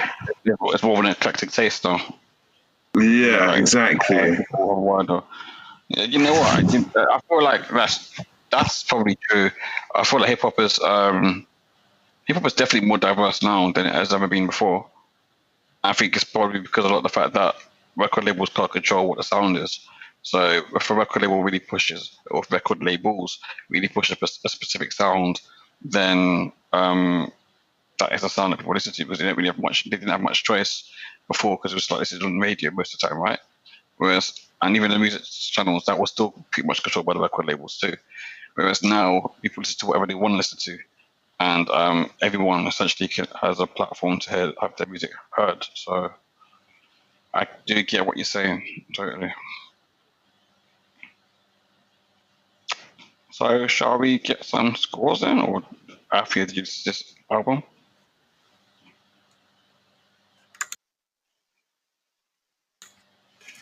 What are we talking about? You guys been talking for time. Jim Jones and Harry Ford. Yeah, it was brilliant. Solid album. I really enjoyed it. It was nice for us old school hip hop heads. I don't know. There were a lot of times. Jim Jones's flow is choppy to me. It doesn't always feel right. It's too stop start for me. But overall, it was cool. I didn't have too many issues with it. Yeah, he's a legend. Cool. I think he's really aged well. I think there were definitely times when I thought similar to you after that. He doesn't seem like a very nothing to him as a man. I get that he's always been a bit of a gangbanger, and he's always had that street cred or whatever. But I never really thought of him as someone like a man that is someone to be looked up to, if you like. But as he's getting older, he's definitely changing that. He's changing my perception of that, and I feel like he's. Yeah, indeed. There was one track on there where he was talking about not being able to breathe. I can't remember which one it was exactly, but I like that one. He showed a lot of depth in that one. I appreciated it. Cool. So, since you were last up, let's get your rating. What did you give it? Ooh, can I can I just talk about how aunties are just a lick sometimes? Have you guys got like one auntie that you just love off? Because, we were listening to Fredo's project the other day and he was talking about his auntie's house, yeah. And then on here, my top track was Aunt Viola by Jim Jones. And I just wanted to shout out all the wicked aunties out there who take care of us, man. They are just amazing people. But yeah, so that was my top track. Are you just shouting yourself out here? Yeah, I am a wicked auntie, I have to say. I am pretty cool. Yeah, plugging herself. Well done. Pick up the aunties out here. Waiting. I'll give it a 4. I'd give it a 4 too, yeah. Damn. Ollie, what are you giving it? I feel like I made some criticisms, but it is a 4. See, yeah, I feel like Ollie. It's a 3 or a 4, but if everyone's giving it a 4, then I'll give it a 4 as well. It's like a low 4 though. It's a low 4. It's like a strong 3, low 4 sort of vibe. All right, sweet. Quick, move on to. Are we going to do Pro Shiesty or Kevin Ghetts? Which one you guys do? Pro Shiesty. Cool. I'm just going to quickly run through it. I liked it. I felt as though like he had some strong features on there. We had 21 Savage, Tay Keith, Lil Hank, Chopper Whoop, a lot of artists I've never heard of, Lil Durk, Gucci on there as well. It's hard rap, talking about his ops, talking about his choppers, talking about, that's basically it. That's the subject matter over really good beats. And that's it, really. I didn't really learn anything from it. It is what it is. That's probably that's it from me. Yeah. I told you lot already. Sorry, go on, Ollie, go. I'll be just quick. It just sounds like Gucci, but without the Gucci, without the flair, without the. I don't know that it's okay. My favorite track was on 21 Savage. The first 4 tracks was a struggle to get through. Once I figured out it wasn't Gucci tricking us like Kill Edward. Yeah, it was okay. Nothing groundbreaking, nothing amazing. Just if you like Gucci Mane, you'll probably like this, but it's just not as good as Gucci. But it sounds like Gucci, but there's a few nuances in his voice which make you realize it's not Gucci. So I don't understand it, but people might like it. I think people will like it. So it's all right. I think for this project, right? I first heard him on the Judas and the Black Messiah album. I've heard his name like buzzing about, but I never actually heard his music. And he's on the song No Profanity on the Judas and the Black Messiah album. And I was like, whoa, like who is this? Like, sounds like Gucci Mane. I didn't think Gucci Mane would be on this project. And then I looked on the track on my phone and I was like, oh, it's Pro Shiesty, this is him. I was like, okay, this is not what I was expecting from him. So after hearing that and all the buzz that's been going on around him at the moment, I thought, and also the fact I heard the snippets of the song of him and Lil Durk, because people were using a clip from the song to describe the Meek Mill situation about not needing security in a club. And then obviously Meek Mill had a bunch of police with him when he met up with that clown. But I thought that song Back in Blood with Lil Durk, that goes so hard. Ugly with Gucci Mane, that goes hard. And also the track of 21 Savage, Box of Churches, goes hard. But generally speaking, the project wasn't really saying much. I didn't think it was amazing. And I get that sometimes with these sort of trap artists, like they're not really about putting together great projects. It's more about, I don't know actually what it's about because half of them are shit, but they have a really good single in there. So let's see what this guy's going to be like. I don't know if he's going to be an artist that just keeps releasing music really quickly, and therefore even if the project itself isn't great, over like a year period, you'd actually have like maybe 10 good tracks on different projects. Or if he's going to be like someone that comes back next time, comes harder and delivers a better project. He's still at the beginning of his career, so maybe he has time to level up. It'd be interesting to see, though. With Gucci Mane in his corner, I expect him big things, man, still.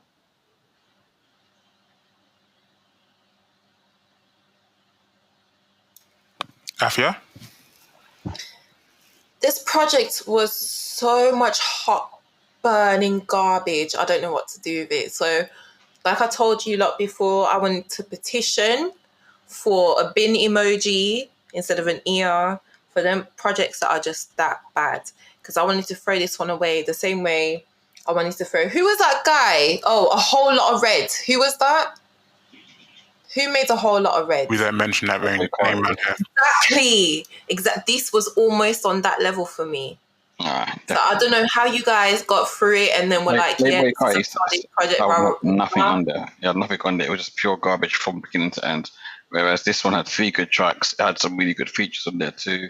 And at least that was something between the mediocre tracks. Even then, the issue for me with this project was the tracks are mediocre. They weren't like so shit, like it was like hurting your ears. It was just meh. Like, there's no content to it. There's nothing. What was he telling me in this? What was this guy actually telling me? He was telling you that he could be posted up in the club. I need security stories, because his guy is banged that hard. That's what he was saying. He doesn't need to be like having police security shot around him because his niggas have got his back. That's what he was saying. And that's boring. It's boring. It's so boring. Like, how are people even still spending money and time on music like this? I just don't understand. Bin it, trash, I'm not interested.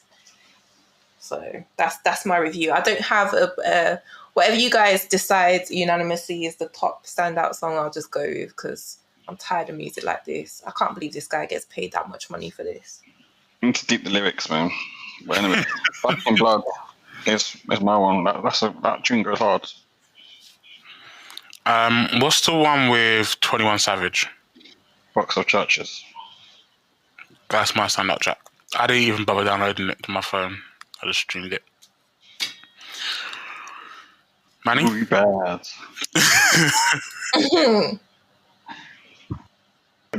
I think, in terms of what's the ratings, I'd give it like a 3. What was your standout song?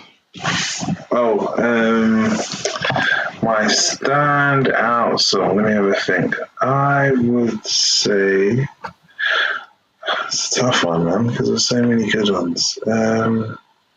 Back in Blood featuring Lil Durk. Good choice. Alright, cool. I'm giving it 2 airs. Yeah, it's 2 from me as well. 2 from me. Cool. Manny said 3, Afia said 1, so it's a 2 overall. I did not say 1, I said bin, garbage. That translates to 1.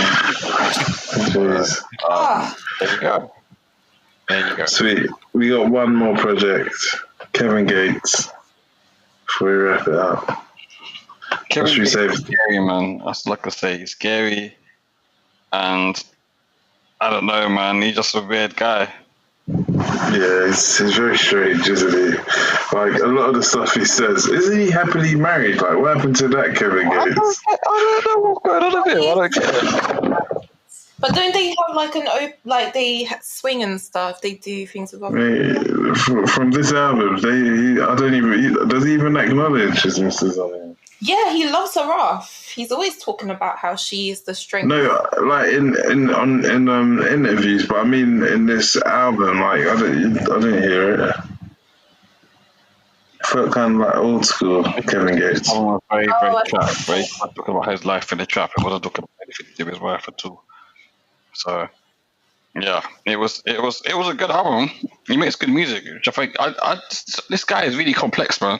He makes good music. He has good bars. He actually is a good rapper. Yeah. He talks about some vividly wild shit, man, and it's like, whoa, I'm not ready for it. No. So, yeah, what can I say? It's a good album. I say this is better than Pre Shiesty's project. 100%. 1,000,000%. Yeah. No, Kevin Ghetts is actually very talented. I've been listening to his music for I don't know if I'd ever want to meet him though.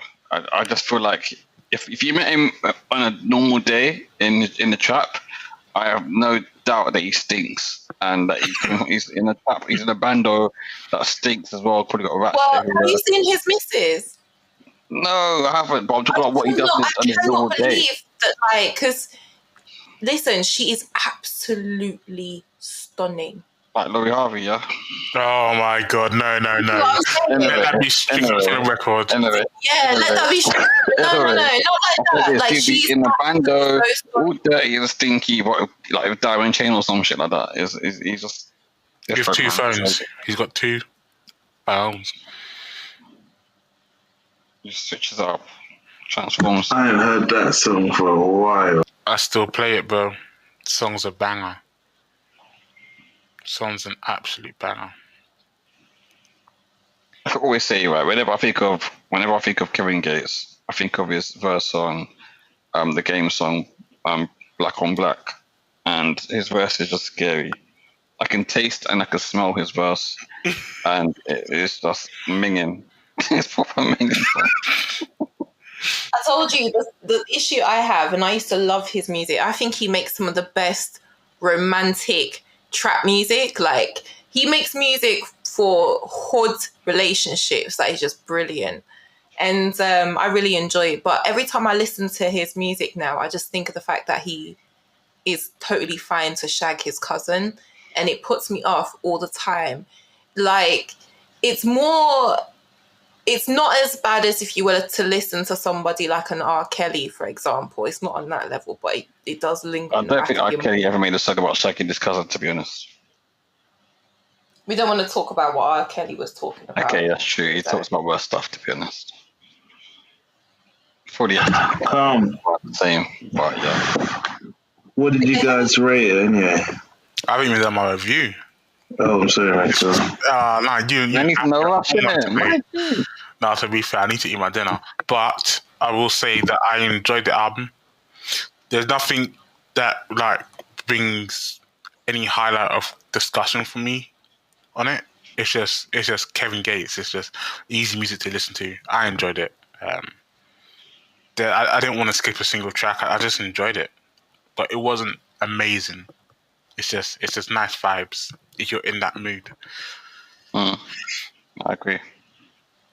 It was for me. It's 3 years.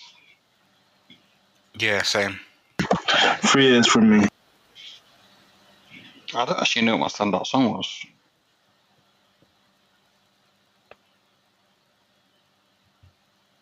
Oh, might be Plug Daughter 2. Might be that one was jokes. That was quite a vivid track. It took me a while to realize what he was talking about. Wait, that was jokes. Anyway, I thought that was so good. I like Puerto Rico Love. I thought that was vibe. The chorus was pissing me off, to be honest with you, on that one. No, I felt like it was a vibe. I feel. What you said? I'd give it a 3 because it's not his best work. It's not his worst work. It's all right. He used to be. I think he used to be a lot better, but he hasn't fallen off either. So. 3 from me as well. Yeah, I said that already. So cool. Unanimous 3. 3. Sweet. Socials. Yeah. I'll start. Follow us on Instagram, Twitter at EarSauce _. Follow us on YouTube at Manny. The EarSauce podcast. Done now. And you can follow me, Oliver, on Twitter at OC Clark_10. Man tries to hide his surname and then remember my surname is in my Twitter. This is what no food does to you. No food does this to you. A donut. Oh my God. I promise you guys, I am intelligent. Follow me. You're hungry. Yeah. Follow me, Emmanuel EX9 on Twitter. Look forward to getting engaging with you guys. And I'm still retweeting everything Manny tweets, but he's not doing much on Twitter, so yeah. I'm gonna be active this week. Follow me, Matthew Lee. Oh.